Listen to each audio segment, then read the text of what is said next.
being just a little bit more on, I say, fluffy side or a little bit bigger than what you think you should be, but that's strong. Guess what? Can you get out of a chair? That's huge. Can you bring all your groceries in one trip? That's huge. What we need to be doing is training for our future self and quit worrying about that size 2, 4, 6, whatever we're trying to get into in those jeans, and think about, okay, you know what? I have the butt and legs and that's okay. Welcome to the Wits and Weights podcast. I'm your host, Philip Pape, and this twice-a-week podcast is dedicated to helping you achieve physical self-mastery by getting stronger, optimizing your nutrition, and upgrading your body composition. We'll uncover science-backed strategies for movement, metabolism, muscle, and mindset with a skeptical eye on the fitness industry so you can look and feel your absolute best. Let's dive right in. Wits and Weights community, welcome to another episode of the Wits and Weights podcast. Today, it's a pleasure to welcome Amy Wilson to the show. Amy is a board-certified geriatric pharmacist, a certified fitness professional, and a certified nutrition coach who's shaking up the fitness industry and helping her clients take control of their health. We'd love to hear that on this show. With over 30 years of experience, Amy specializes in creating personalized health plans that address her clients' unique barriers so they can be successful. She is very passionate about preventing and reversing diseases like prediabetes, diabetes, high cholesterol, using lifestyle, using nutrition and fitness. Amy's mission is to empower her clients to feel in control of their bodies and minds without feeling tied down by the scale. So in our conversation today, you are going to learn the root causes of obesity and weight gain, the origins and current use of GLP-1 drugs like the semaglutide and tirzepatide, and some of the newer ones that I can't even pronounce, drugs like Ozempic, Mounjaro, and others for diabetes, and now weight loss, their pros, their cons, long-term effects, and what most people can do instead from a lifestyle perspective. Amy, it is a pleasure to have you on the show. Hey, Philip, I am so excited to be here. My favorite conversation to have. Awesome. Yes. So you had this long career as a pharmacist and nutrition coach, and I know you talk about the trifecta kind of unique combination of your background and skills. And now you're kind of helping people, I'll say, disrupt the diet industry, because sometimes that's what we need to do when we talk about these topics. How did your background in pharmacy influence the approach that you have today with nutrition and weight management, for example? It was kind of like my own journey, really, because I became a fitness instructor at 17. I was one of the people who always tried to out-train a bad diet.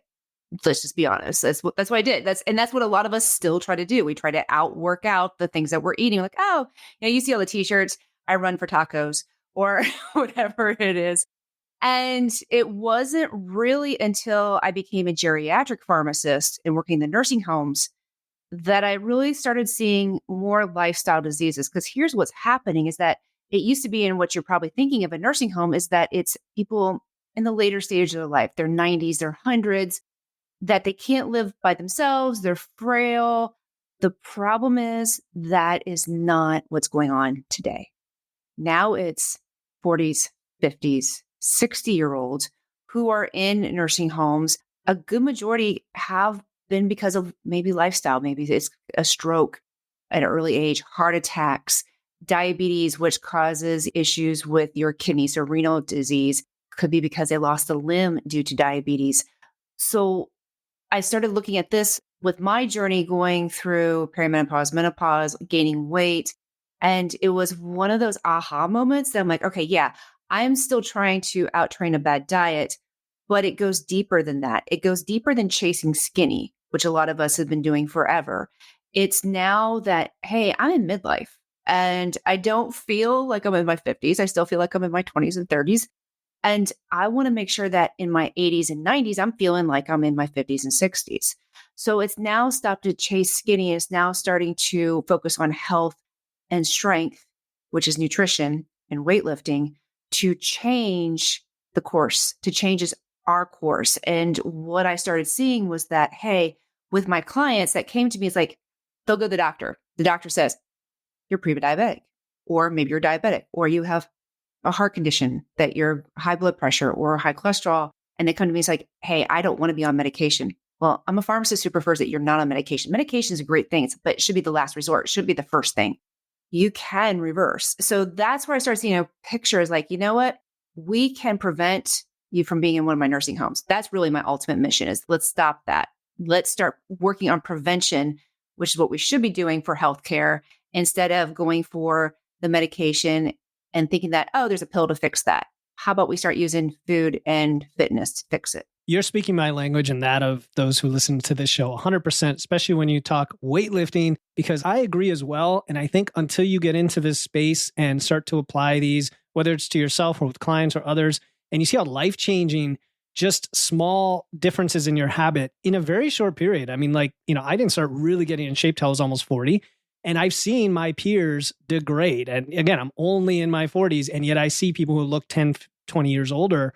And it often does come right down to muscle mass, and just having that lifestyle. And doctors give typically the same advice: diet and exercise, do your cardio, cut out this, cut out that, right?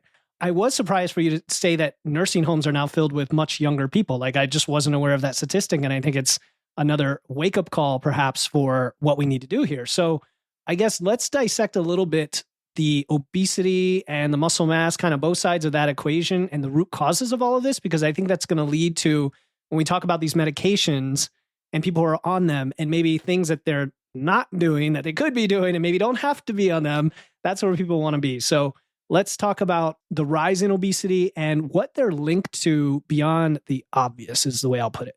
So let's take a trip down memory lane. If and all of us who are maybe Gen X, and even if you're a millennial, you'll kind of get this. In the 70s, if you look back at pictures, people were skinny. And you're like, wow, what happened? Well, the unfortunate part of the 70s is that people were having heart attacks. And it was a lot. And so we had all these groups saying, oh my gosh, we got to do something about all these heart attacks. It must be fat.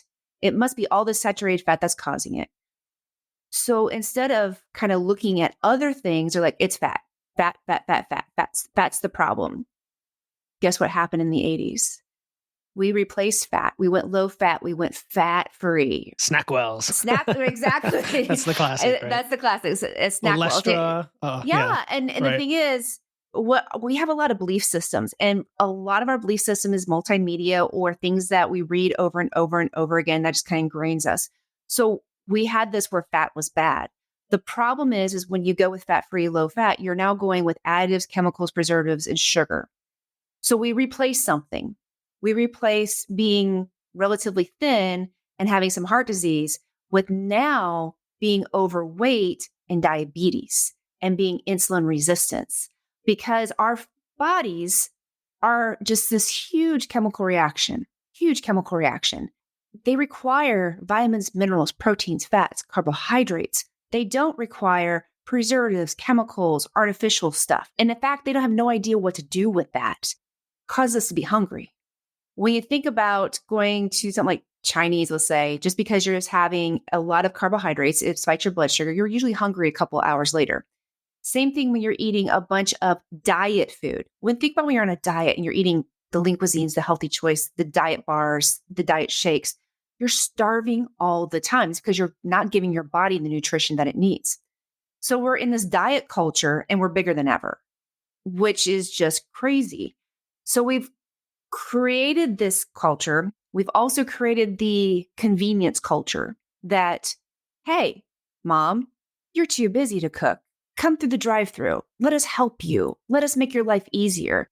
And a lot of these conveniences have also caused us to have a very poor relationship with food, not get the best food in our system. And then we're also addicted to this food, which causes our problem now is we have obesity. And now we're thinking that, oh, I can't do anything about it. I don't have time to cook. I don't have time to do this. I don't understand what food is correct. What food should I eat? How much do I need? What do I need? Why are diets bad? There's so much misinformation in there. And all we're doing is making it easier, unfortunately, to gain weight and to be out of shape and to not be healthy. Yeah. So, I mean, I've heard this termed as the obesogenic environment. And like you said, there's a huge, not only misinformation, but now misalignment between probably what our bodies will thrive from and be nourished by and what is out there and what we're seeking through, a lifetime from childhood of having these in our food environment. And we see this with other cultures around the world who are untouched by Western culture. And then they significantly decline in that, once they get access to it. Even the Hadza tribe now that you hear, they've got some westernization going on and they're starting to get, poorer outcomes. Before we move on from this, there's always the debate about, is it food? Is it behavior? Is it emotional eating? There's even the theories about like body fat set point. And I don't know if you know Stephan Guyenet. Yeah, or is that how you pronounce his name? The brain, what's it called? He wrote the book about the brain, Hungry Brain, I think it was called, about like the programming of our brain and also how our body fat set point tends to worsen as we yo-yo diet over time. I mean, kind of touch on some of those so that we can maybe simplify it for the listener to say, no, it is really this, but also we can do something about it. And we're not going to like throw you under the bus and say it's your fault, but we also know we can take power over it. So especially for females, since we've been dieting since probably age 15, 16, every time we dieted, we slowed our metabolism down. So don't hate me, ladies. And men do. This happens too. Every time you starve yourself, your body is going to need fuel for something. Your body needs to run. Our bodies are programmed to try to survive.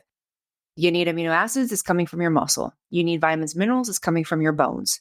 You don't give it what it needs, it's going to figure out a way to survive. The problem is every single time that you did this, because go back and think about, oh my God, but that one diet worked so well. I got my skinny jeans or I got in the dress that I wanted and it was great. And then I get a lot of clients like this. They're like, but why are things taking so slow now? I said, did it really work? You're here now. It didn't work. If something can't work for the long term, if you can't sustain it, that means it didn't work. So every time that you did one of these diets, every time that you lost weight, you pretty much lost muscle. You might have lost a little body fat, a little bit of water, but you lost muscle. Muscles are metabolism. Muscles are fountain of youth.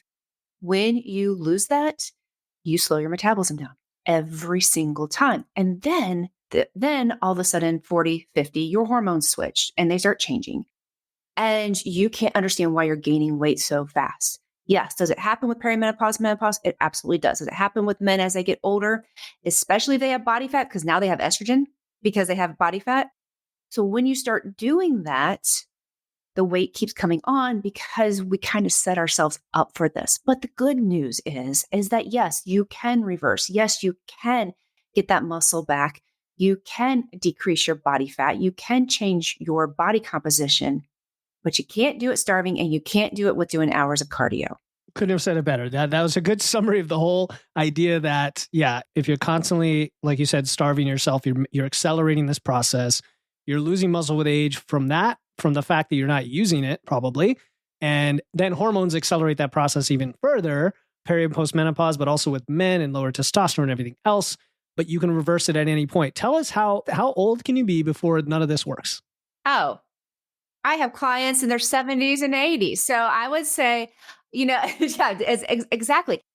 What I tell anybody, if you want to change, if you are ready, it doesn't matter how old you are. I mean, we see it all the time. You'll see stories in People Magazine or GMA, Good Morning America, of somebody who you can consider old, elderly, who totally changed who they were.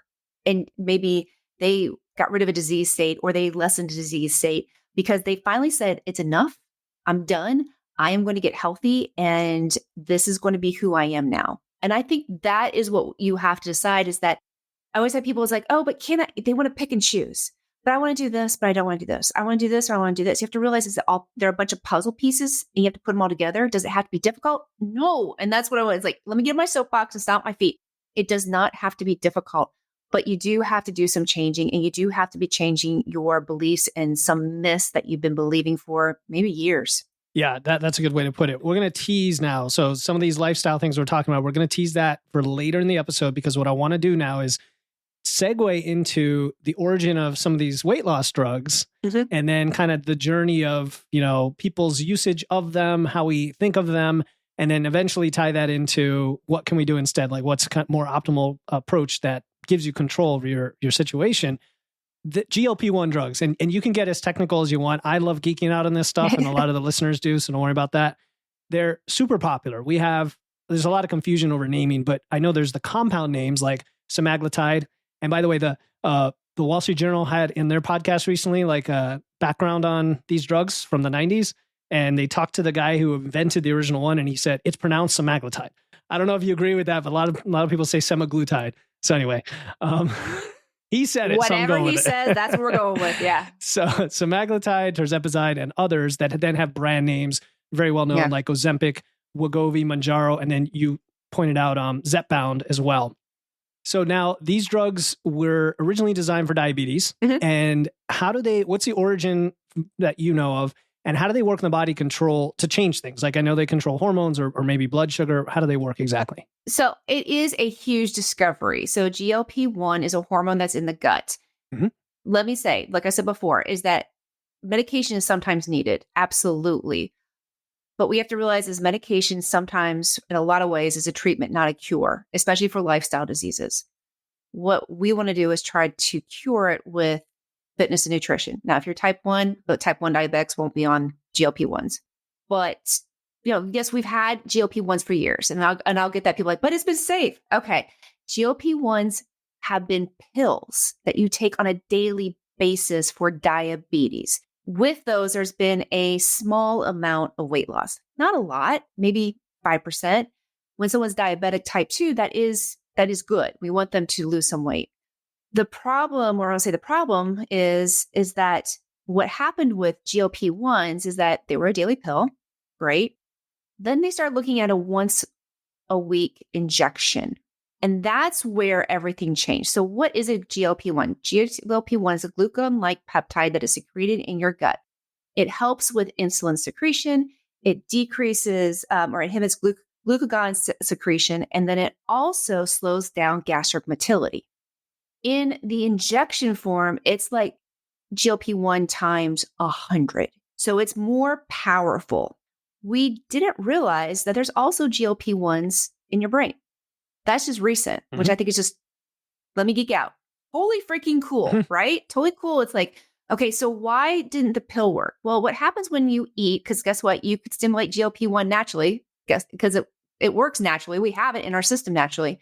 When you have fiber, when you have protein, when you have high water content vegetables, when you have healthy fats, that will stimulate your GLP-1 naturally. The thing about GLP-1, it has what's called a very short half-life. It gets released, it does its job, it tells you not to eat anymore, it slows down the motility, and then it goes bye-bye. Perfect. It's doing what your body wants. Now, the injections have a very long half-life, and so they last in the body a long time. That's where we're getting some of the issues with possibly crossing the blood-brain barrier, because now we're seeing that there are GLP-1 receptors in the brain. Why it may be helping with people with addiction issues, that might be part of an addiction, which is kind of cool. But what it also does is it turns on some maybe nausea receptors. It can really slow down your gut motility to the point where it causes something called gastroparesis, which is the total shutdown of your gut.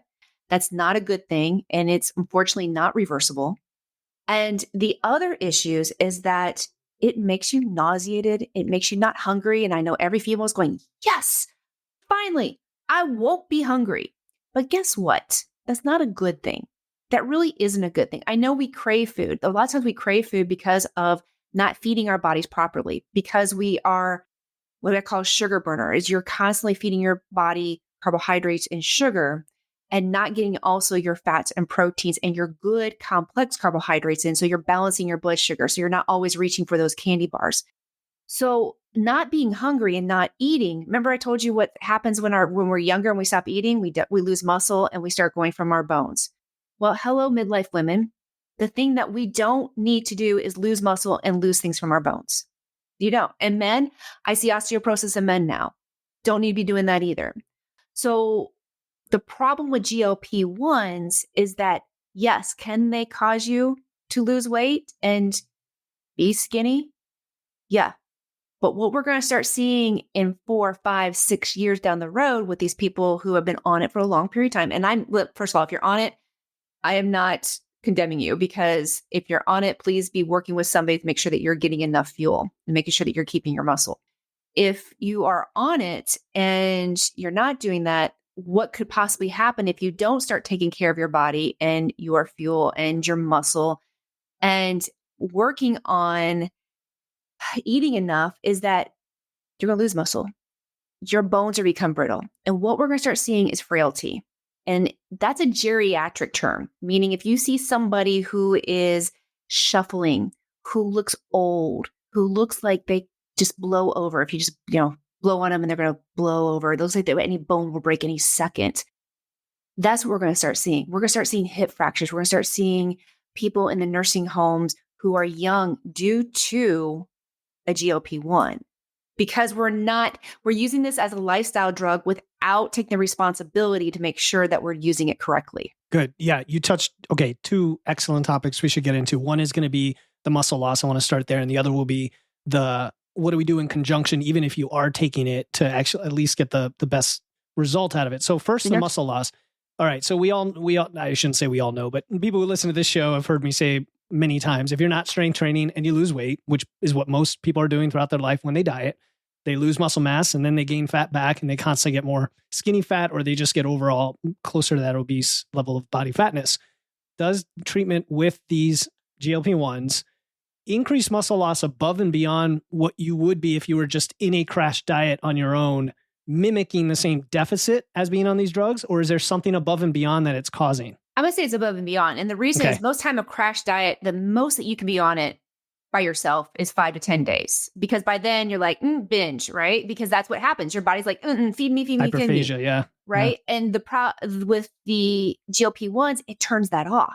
So you're never hungry. So it's kind of like you're crash dieting for a very long period of time. Body needs amino acids. It is going to get it from muscle. And then somebody's gonna be like, oh, but you know what? I'm going to work out too. And I'm going to lift weights so that I can keep my muscle. Wrong answer. Because if you're not giving your body what it needs, if you're not fueling your body, if you're not giving it protein, the fats and carbohydrates, it's going to use it for just trying to it's not even going to try to maintain. That's the problem. You're not even giving enough to maintain. You're giving enough maybe to function, and that's it. And so there will be no muscle maintain. There'll be no muscle building, and actually working out could be even worse, unfortunately. Okay, no, so that's good. And yeah, you make a fair point that you could artificially be on a diet that would normally be completely unsustainable for a very long time because you're on this drug, which a lot of people is the purported benefit of it for people until you explain to them all these dark sides. So I had a client, I probably had other clients that were on this that I didn't know, but early on I had a client who was diabetic, who was on the original Ozempic for that. Like this was right around the time then the weight it turned into a weight loss drug. And it was amazing that she could go weeks or months at a time in a calorie deficit, and always it was a 10 out of 10 on hunger, like no hunger, right? Yeah, yeah. to the point where I was worried, but I knew the symptoms of the drug, and we were trying to do all the right things, right? She was lifting weights, she was eating a lot of protein, she was balancing her meals, but you kind of have to force it, right? Not force it, but you have to deliberately do those things. And we kept the weight loss moderate. So it was interesting because she almost had trouble eating enough because of her appetite being so suppressed. Eating enough to stay in a moderate deficit, it was like the drug was wanting to get her way down into this ridiculous rate of loss. Yeah. So then, given all that, is there any good way to use this? You mentioned treatment versus cure. Is there like, you get a boost initially to get into some healthy regime and then you get off of it? Or you take it for a while, get all your lifestyle in gear, and then you get off of it. I just want to throw that out there if there's a possibility of it. There are physicians who are starting to do that and making sure that they are in conjunction with a healthy diet, making sure that they're getting everything. They're coming in and they're actually doing their body composition to show that if they start losing muscle. But the problem is there's very few who are doing that. Yeah. And that's right. And I hate to say it, it is a cash cow. It's a moneymaker. The big pharma has seen that, you know what? The biggest issue with Ozempic, Wegovy, is people losing muscle. So guess what? They're coming out with another medication. They're looking at another medication that's using for muscle preservation. Oh boy. Now, I'm going to say, perfect. That is amazing for someone with multiple sclerosis. That's amazing for other issues. So if that's what it takes to get that kind of medication, great.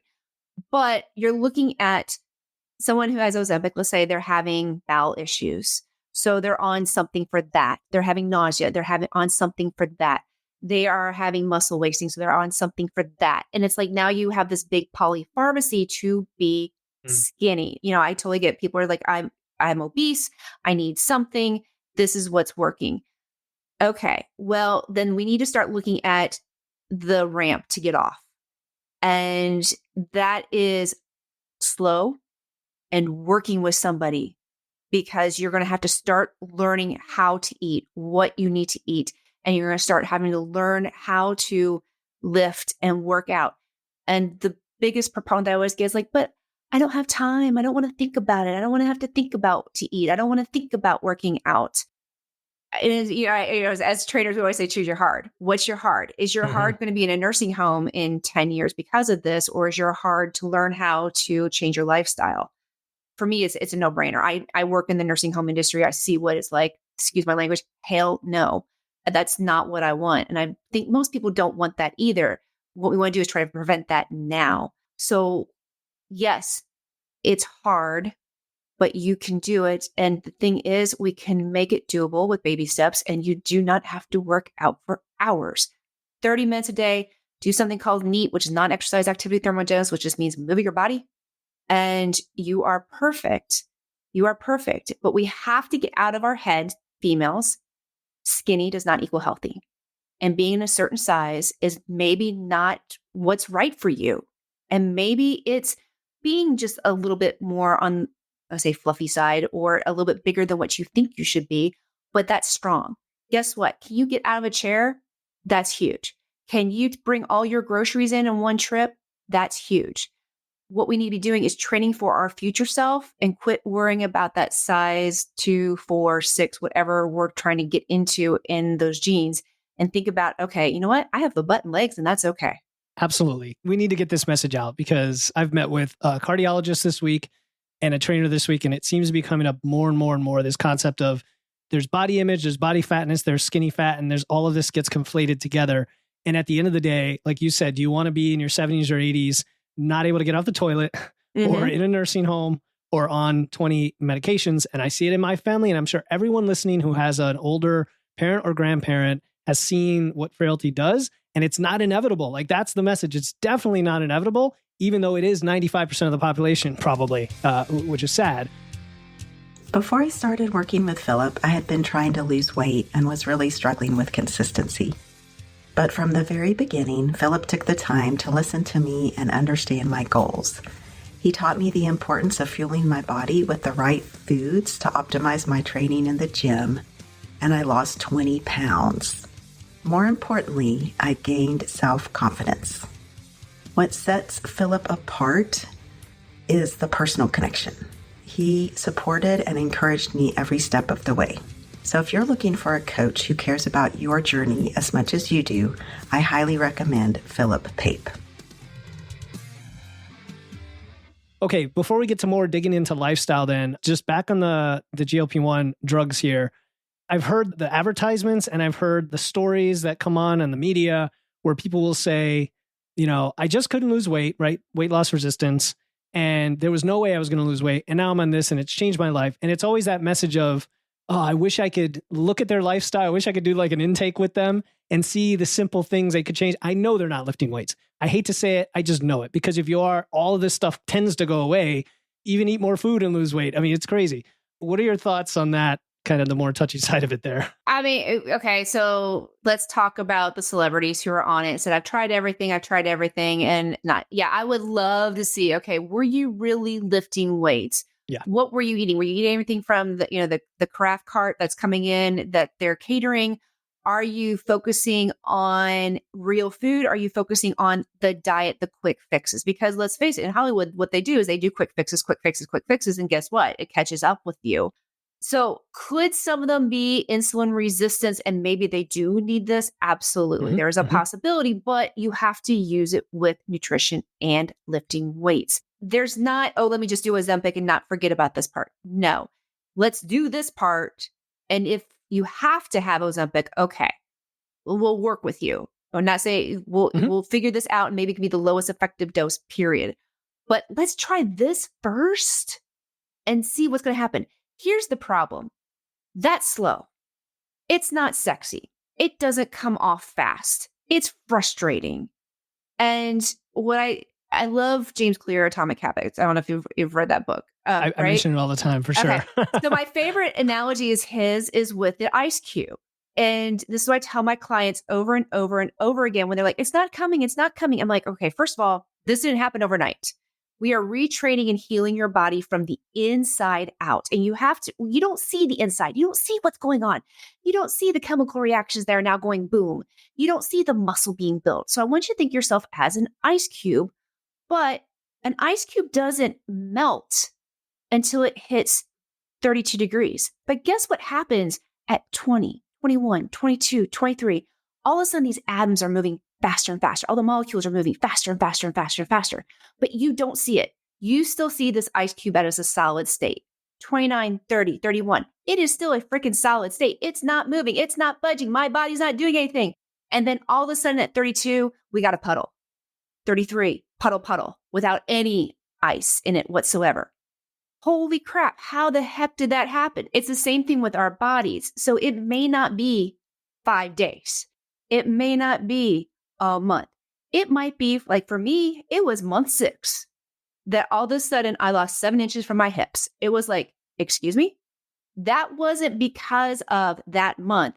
That was 5 months prior of everything working and building and getting to the point where it needed to be so that my body could start saying, okay, we're doing muscle and we're going to start burning fat.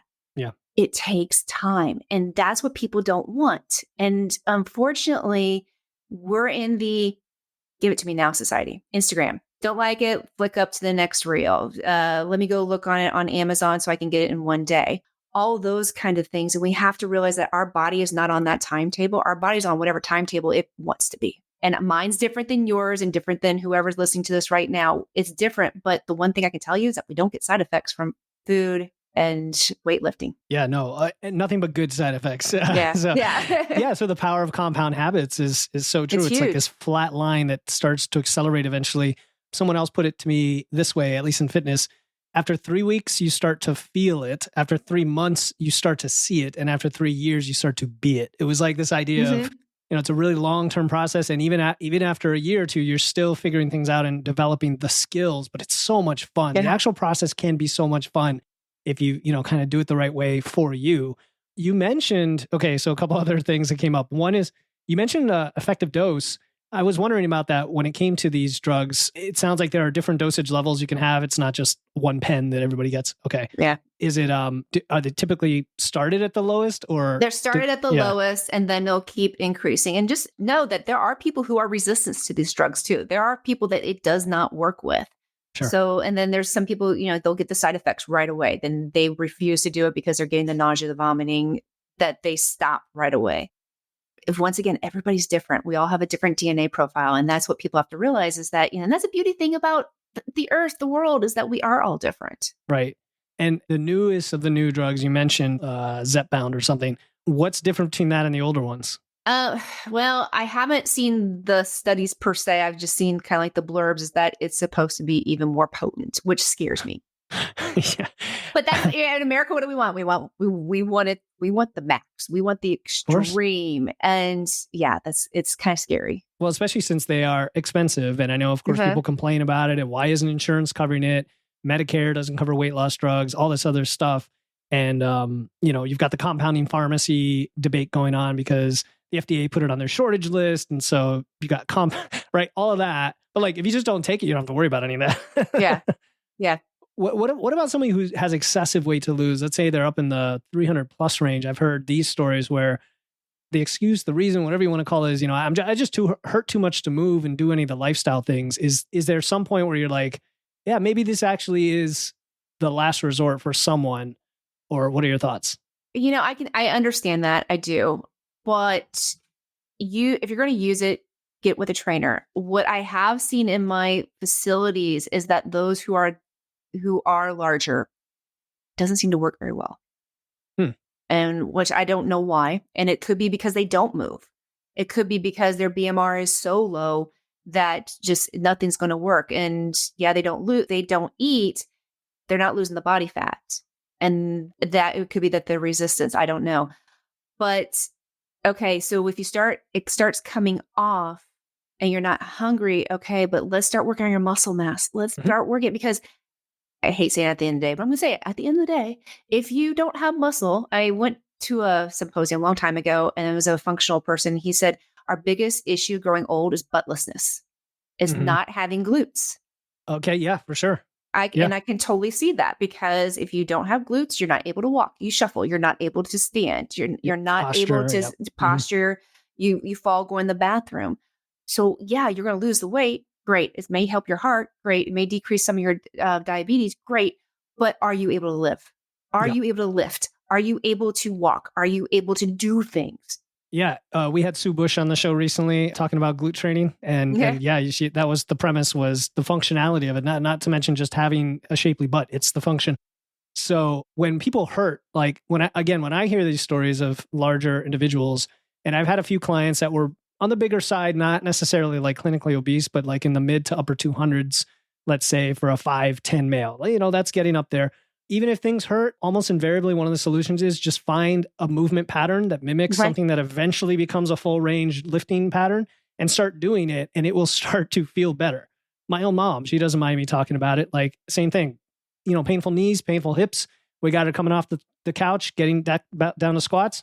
All the pain went away. Now she goes to the gym. I mean, I love stuff like that, when you're in your 60s and 70s. And then you start eating right, and you start reducing the chronic inflammation that is also triggering pain. Yes. It's a win-win. So it's a virtuous cycle. Yes, it really is. You can't do one without the other. You really need both.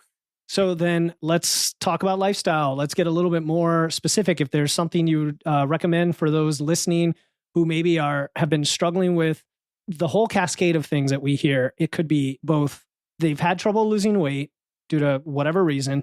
They maybe have some cravings, emotional eating, quote unquote, addicted to sugar and things like that. Although, I like to say you wouldn't go and eat from a bag of sugar. You're really addicted to other things that happen to have sugar.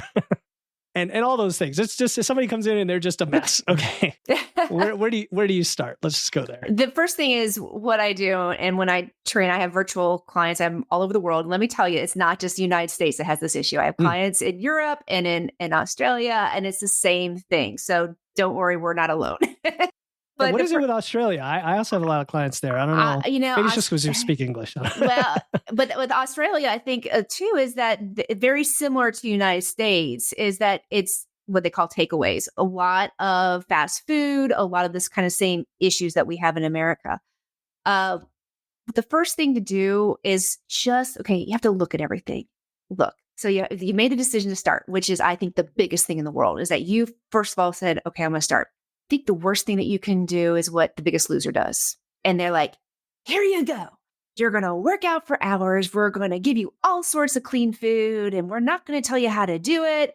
And then they leave you on your own after we go back to home, and you have to go to work, and you have kids and stress, and you didn't learn how to incorporate in your life. So let's take baby steps. First week, how about we start eating some real food? How about we start looking at look at what you're eating every day? How many times are you going through the drive-thru? What are you putting in your coffee every morning? What are you having with your coffee? Are you grabbing the donut, the bagel, the simple carbohydrates? Okay. Can we replace that with some eggs? Can we replace that with steel-cut oatmeal? Can we replace that with chicken? Yes, you can do steak. You can do fish. How about we do some real food? And maybe just do it's one meal every day. And then the next time it's the next meal and next meal. The other thing too is, don't be afraid to ask for help. There is no shame in the game. What I want people to understand is that what I coach is all about nutrition and fitness. Stay away from the quick fixes. Stay away from the shakes. Stay away from the things that promise, a huge weight loss. You need to start looking at health and wellness and strength. And that's where I think a lot of us make mistakes. And it's not that we're making mistakes, it's that we just don't know where to start. Mm-hmm. So if you can start getting rid of the processed food, let's say ultra processed food, because frozen vegetables are processed and they're amazing. Frozen fruit's amazing too. So we can start getting rid of the ultra processed foods, the stuff that has lots of chemicals, a lot of additives, preservatives, colors, and going back to really the basics of what we should be eating, then you are going to feel better, and it's going to start being, you're going to see the cascade effect. You're going to see that this builds upon this, that builds upon this. And let me tell you, when you start eating real food, the amount that you have to eat is a lot. Mm-hmm. Is a lot. Yep. It is a lot of volume. And you're like, wait a minute, I should never be eating this much. I'm going to gain weight. No, you won't, because you're eating real food. If you think about ultra processed food, it's already, this is really disgusting, but it's already processed for you and it gets digested absorbed. for you, yes. It's digested for you and it gets absorbed. Yeah. Real food has to be digested. Not all the nutrients get absorbed. That's the difference. So yeah, you might be intaking the same amount of calories, and I hate calories. I could do macronutrients, but you might be ingesting the same amount of calories, but you're getting so much more bang for your buck, and you're going to start seeing differences in your body. Yeah. How many women at least have I met that said, oh, I don't know if I could eat this much protein and I'm worried about gaining weight, adding all this protein, and the opposite happens, right? You're like, I can't keep the weight on. I need to actually eat more carbs and stuff now to make up for it. Right. And what I tell people is that if it was working, you wouldn't be here. Right. Yeah, these are great. So first, I mean, you mentioned the decision to start, and actually we don't want to take that for granted. Like there's a huge amount of gratitude someone should have. Anyone listening to this show right now, our millions of listeners are saying, you know what, you're right. The first thing I need to do is just to decide, and do that right now. Like do that right now. Even pause the podcast and like write down some of this stuff and do it. And then take baby steps, get that awareness, do that audit. I love Amy's approach of, I call it additive nutrition. Somebody else, I stole that term from somebody, but adding in the things that are, real foods. We're not thinking of, I can't eat this or I can't eat that. It's like, just add these things in. It's going to crowd out some of the ultra processed foods. At the end of the day, Amy, you're not telling people to not eat anything processed at all, are you? No, this girl needs her chocolate chip cookies. I'm telling you right now. But here's the thing is that I still eat burgers. In fact, I'm having one tonight, but it's, I get real burgers. I'm making it. I'm grilling it. Mm-hmm. I still do pizza. I make it at home. We just forget that we can do things and it tastes so much better than going out and getting it. For sure. And that's what we kind of forget that. I think what we need to remember is, we talk about just when we just start and writing things down, don't write down about being skinny and why skinny is going to make you happy, because it's not. Happiness starts now. Happiness starts on the inside. I want you to think about your future self. She's looking back at you. He's looking back at you. And he's saying, thank you for doing X, Y, Z, because I'm now on the beach. I'm now living my best life. So what is X, Y, Z? What are you doing to make sure that yourself in 20, 30 years is living their best life? And then work backwards and start doing that. And ask for help. You said, ask, there's no shame, ask for help right away. And that can come in many forms. So I absolutely love that. I did want to, one side tangent we didn't get into any detail on, but I think is important when we talk about health beyond the muscle mass and everything else, blood sugar and kind of insulin sensitivity and all of that people are often concerned about. Before we even get to pre-diabetic or worse than that, what should people be aware of and what kind of misinformation is there? Because I feel like there's a lot of it. So, and as you get older, there's a possibility of having a higher A1C. A1C is a snapshot of what your blood sugar has been doing the past 3 months. So when we only eat processed foods or ultra processed foods, when we're only going for sugar and you're hungry every 2 hours, that means what you're called a sugar burner. What we want you to be is what's called metabolic flexible, that you are also a fat burner. And to do that, we do what's called blood sugar stabilization. And when you eat a protein, fat, and carbohydrate each time, that's going to help slow down digestion. It's going to help slow the release of sugar into your bloodstream, which will cause insulin to be released. And by the way, insulin is not a bad thing. It's like insulin is the devil. No, it's not. Once again, our body's a chemical reaction. We eat, our blood sugar gets raised. Insulin does its job. It says, hey, muscles, liver, open up. I'm bringing you energy. The problem is when we keep eating a lot of crap and we keep flooding our blood with sugar and insulin keeps getting released and the muscles are like saying, the receptors like, you know what, talk to the hand. I am so tired of you knocking on my receptor door. I am not opening up. And then that's why we get increase in blood sugar. We are seeing it more because of the ultra processed food, because of the fact that we don't move, because we don't lift weights. So stop the increase, stop the changes in your blood sugar now to the negative effect and start working on whole food nutrition. Start getting that lifting in. The more muscle you have, the more insulin receptors you have, the less your blood sugar is going to be. For sure. That's an empowering message because these are simple changes, like the balancing of your macros. There are a lot of benefits to doing that, period. One of them is just practically, if you're like, well, I'm trying to hit a certain amount of protein, fats, and carbs. If I just eat balanced meals, I'm going to get there. And it's not this like race of, oh, now I got to do carbs. Now I got to do protein. Yeah. And so that's really important. And you mentioned insulin, and I don't know if you said glucagon, but I know we can get into pancreas and all that. But lifting weights, muscle mass also increase your insulin sensitivity quite a bit, don't they? Yes, they do. And the other thing you can do is just go for a walk after you eat. After you eat, yes. Yeah. And it doesn't have to be long. It's just a nice pace. And what that's going to do is that's going to bring your blood sugar down, because guess what you're using? Your glutes, your legs, you're using all your muscles. Your muscle needs energy. It's going to take it from the blood glucose. Amazing how that works. If you just use your body and the way it's intended. and not sit around either. I'm harping more on that message lately is lift weights, move, don't not move. Like, I think they're three distinct buckets. Yeah. Well, and we get in America is that 1 is good, 10 is better. And we think, okay, move means that we have to leave it all on the floor. Great. Okay. I am an instructor. I understand. I used to always say, you got to leave it on the floor. It doesn't count unless your DNA is on the floor. BS. Yes, you do. You need to hit and do your cardiovascular training. Absolutely. But not every single time and not for hours. Just moving every day. I have standing desks, so I stand during the day. Going for a walk. So underrated. We think that if we can't do something for an hour, it's not worth it. No, everything adds up. And it's great for your mental health too. Yes. Even just like a 10-minute walk. Huge. Yeah, huge. If you're feeling a little bit down, if you're feeling like stressed, go for a walk. You see how much it improves your mood.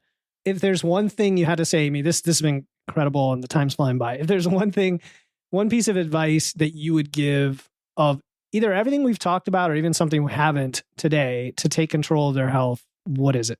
And I always say this, people always ask me, what's the secret sauce? How is it that, you can stay healthy? How is it that some of your clients have been able to drop the weight or get healthy? And I always tell them, you're the secret sauce. You hold all the keys to be able to get to your next level, to get to where you want to go. You just have to decide. But you are the secret sauce. You are the secret sauce. I'm going to quote that. You don't have that trademark, do you? I don't. That's good. You should. All right. So I do ask this of all guests. I don't know if you heard it on a podcast of mine, but it's what one question did you wish I had asked? And what is your answer? I think we touched upon everything. I always say it's like, when someone asks me that, it's like, what one question?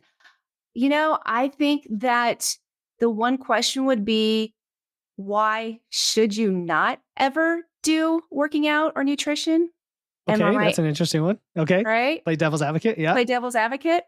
And the answer is there's not a reason. There is not. There is no reason. And we have just been kind of brainwashed to think that, this is just the way it is. This is the way I am. It's my DNA. BS. We can get in the DNA talk sometime. No, it's not. You can change your DNA. You can change the script. You can change anything. That is a very profound statement. And I want people to percolate on that a bit. Specifically, the idea that, have you ever read the paper? Actually, still read the physical paper on Sundays, believe it or not. And they have the little health section. And it's always this like foo-foo article about like 7 ways to better health. Like, I'm very cynical about these now. And they rarely mention lifting weights. And I think that's a non-negotiable. Like you said, I know you use the term movement and exercise, but would you agree that like you have to be lifting weights? Yeah. And it doesn't have to be, I get women all the time, but I don't want to be Arnold. I don't want to look like a man. Girlfriend, not going to happen. Not going to happen. Not going to happen. You are lifting your dog, you're lifting your grandkids, you're lifting your kids, you're lifting the groceries. Start training for that. Make it easier. Yeah, it's important because I do see in some of these articles, they're like, just move a little bit every day. I'm like, okay, well, I guess if you're not moving, that's nice, but let's get the message out there to really optimize your health. The shape that you want, the shape that women want, doesn't come with dieting, doesn't come with hours on the treadmill or the Stairmaster or the elliptical. It comes from lifting weights. That's really the shape that you want.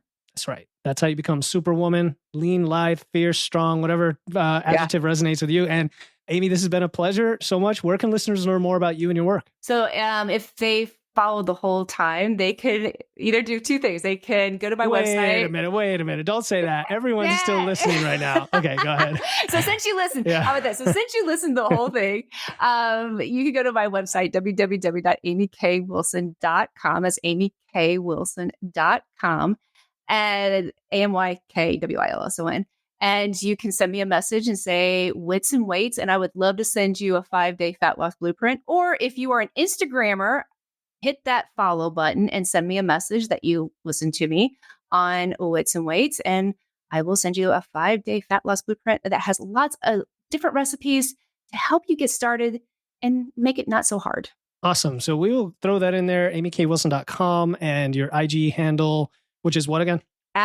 It's the Nutrition Coach Pharmacist. The Nutrition Coach Pharmacist, and let her know Wits and Weights, and that'll unlock the secret code to the 5-day fat loss blueprint, and she'll send it along your way.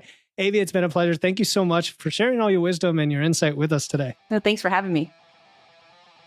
Thank you for tuning in to another episode of Wits and Weights. If you found value in today's episode and know someone else who's looking to level up their wits or weights, please take a moment to share this episode with them. And make sure to hit the follow button in your podcast platform right now to catch the next episode. Until then, stay strong.